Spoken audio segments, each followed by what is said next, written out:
نحمدہ و نصلی علی رسولہ الکریم۔ حضور صلی اللہ علیہ وسلم کے صحابہ ہمیشہ امید اور خوف کی زندگی گزارتے تھے۔ آپ کے ایک صحابی ہیں حضرت حذیفہ بن یمان رضی اللہ تعالی عنہ، جو حضور صلی اللہ علیہ وسلم کے رازدان تھے۔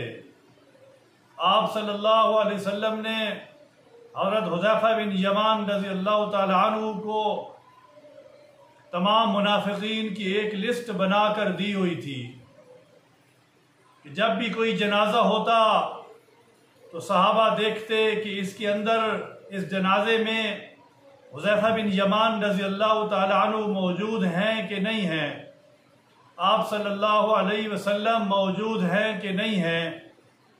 تو اس میں یہ دیکھا جاتا اگر حضور صلی اللہ علیہ وسلم موجود ہوتے تو پتہ چلتا کہ یہ منافق کا جنازہ نہیں ہے۔ اب اگر آپ صلی اللہ علیہ وسلم موجود نہ ہوتے تو صحابہ دیکھتے آپ علیہ الصلوۃ والسلام موجود نہیں ہیں تو سمجھ جاتے کہ یہ منافق کا جنازہ ہے۔ حضرت عمر رضی اللہ تعالی عنہ کہ جو خلیفہ دوم ہیں، امیر المؤمنین ہیں اور 39ویں نمبر پر اسلام لانے والے ہیں، خلیفہ دوم کا لقب مل رہا ہے، اور آپ علیہ الصلوۃ والسلام نے جن کے بارے میں فرمایا ہے لو کان بعدی نبی لکان عمر، اگر میرے بعد کوئی نبی ہوتا تو عمر ہوتا۔ اب دیکھیں کہ حضرت عمر رضی اللہ تعالی عنہ حضرت حذیفہ بن یمان رضی اللہ تعالی عنہ کے پاس جاتے ہیں کہ اے حذیفہ، کہیں میرا اس لسٹ کے اندر نام تو نہیں ہے۔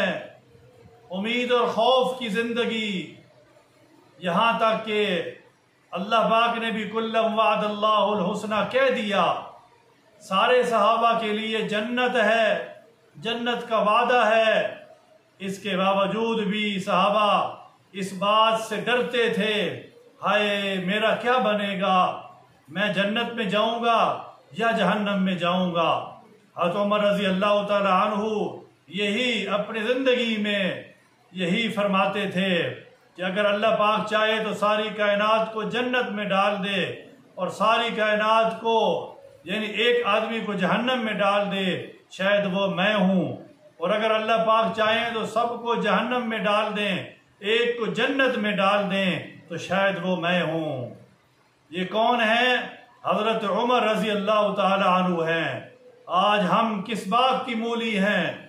ہم کیا ہیں؟ ہماری حقیقت کیا ہے کہ آج ہم مطمئن اپنی زندگی گزار رہے ہیں؟ ہم اپنی نمازوں کو دیکھیں، اپنی عبادت کو دیکھیں، اپنے اذکار کو دیکھیں، اپنے قرآن کی تلاوت کو دیکھیں، اپنے اخلاق کو دیکھیں، اپنے معاملات کو دیکھیں۔ ہمارا ہر عمل ادھورا ہے، اس کے باوجود بھی ہمارے اندر کوئی خوف نہیں ہے، کوئی امید نہیں ہے۔